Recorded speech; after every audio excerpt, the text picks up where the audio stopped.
Today, I would like to look at the story of the Minotaur, from the Minotaur's point of view, rather than that of the hero Theseus. I've received some criticism online for arguing this perspective. However, undeterred, I would like to examine this further anyway. I've been accused of being a New Age hippie, idealistic and ultimately unfaithful to the original story. But I would like to argue the case that the Minotaur is the victim in this story, that he was made into a monster through tragic circumstance, and in his short life, he could have achieved so much more. So work with me here. Give me, say, 10 minutes of your time, and I will tell the sad tale of a being who through great suffering was forced into being a monster. The Minotaur, a creature from Greek mythology, has long been portrayed as a monstrous, savage being locked away in the labyrinth whilst it feasted on young children.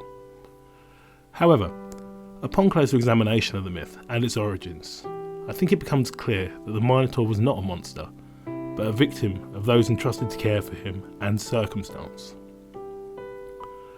The Minotaur's origins can be traced back to the union of Cretan queen Pasiphae and a bull. This union was not a voluntary one, but a punishment from the sea god Poseidon. King Minos, driven by a selfish urge, kept a sacrificial bull and defied the prideful sea god Poseidon. In retaliation, the god struck Minos' wife Pasiphae with lust and infatuation for the bull. Used merely as a pawn of punishment, Pasiphae deceptively mates with the bull and bears the half-calf, half-man creature, his conception and very existence serving as a penalty for Minos' egotism. The Minotaur born from this union is thus not a creature of choice, but rather the product of divine punishment. The Minotaur's life was tragic. He was not given a chance at a normal existence. Born out of one man's greed, one god's wrath, and one woman's lust, from the moment of its birth, it was shunned and feared by society, rather than being cared for and raised as a member of the royal family. It was locked away in the labyrinth, a maze-like structure designed to keep it imprisoned. It was also forced to live on a diet of human sacrifices, further eroding any sense of humanity that the wretched creature had. Imagine how life could have been different for it, say it had had a mother's love, an education, a loving family, and even friends. Some might argue that due to the fact it had the head of a bull, it was incapable of complex thought. Although even if this truly was a dim creature, does it justify its imprisonment and isolation? As a young child, the Minotaur had a name. It was known as Asterion, a name shared with King Minos' foster father. When he was young, his mother, Queen Pasiphae, was able to feed him with her own food supply, helping him grow big and strong. But when the Minotaur grew up into a bull man, his mother could no longer sustain him on a normal human diet. Asterion then started to become a threat to those around him. His mother had initially raised him with watchful and tender care, and it was only as he grew older that he was perceived to be a threat to Greek society. It could be argued that eating human flesh as an adult was simply the great beast's way of surviving, much like any wild animal that is starving and desperate for food. King Minos, tired of living in fear and shame, approached an oracle for advice. The oracle told Minos to hide the Minotaur away in a complex maze from which he could never escape. Torn from his family, the beast was forced to endure the isolation, starvation and frustration of being trapped in the labyrinth for many years. This would be enough to drive any living creature to the brink of madness. Any sense of humanity the great beast had began to fade. Quite simply, if you treat someone as an animal, they will behave as one. One can assume that shortly after the Minotaur's birth, King Minos ordered Daedalus to construct the labyrinth. This is a task that must have taken many years.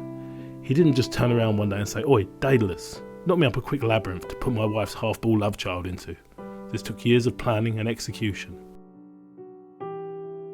Minos knew that he would one day lock up his wife's love child. King Minos of Crete demanded that the people of Athens sacrifice 7 youths and 7 maidens to the Minotaur every 9 years, because the people of Athens had killed his son and heir out of jealousy that he had won the Panathenaic Games, which was a huge religious athletic event in Athens.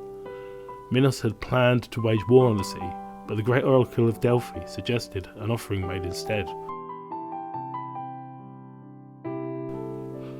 A way to punish the Athenians without actually having to go to war with them. The Minotaur's eventual demise at the hands of the hero Theseus only further solidifies the creature's status as a victim. Theseus ultimately succeeded in killing the creature, thus halting the sacrifice of children, but this ritual sacrifice was not the desire of the Minotaur, rather that of his mother's husband, King Minos. The Minotaur, locked away alone and hungry, was simply trying to survive the only way it knew how. A bull's diet is naturally vegan, but how many green pastures do you think there were in the labyrinth prison in which the Minotaur was condemned to spend the rest of its days?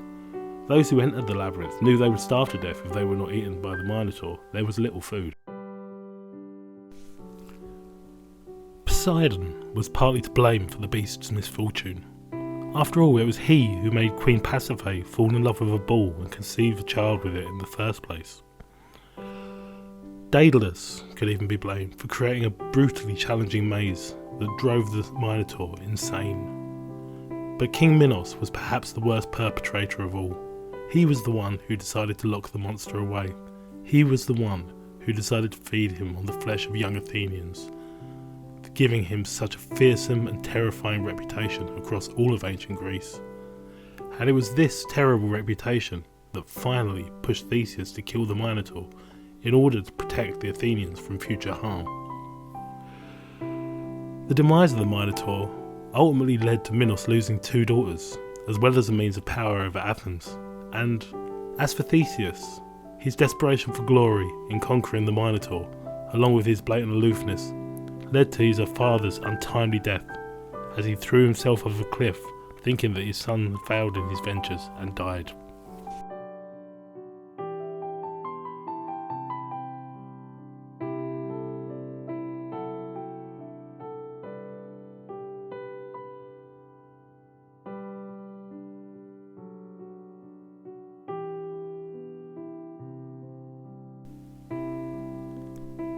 If you like this story, please like and subscribe, and leave me a note in the comments. In fact, leave me a note in the comments even if you didn't like it. Thanks, and I'll see you soon.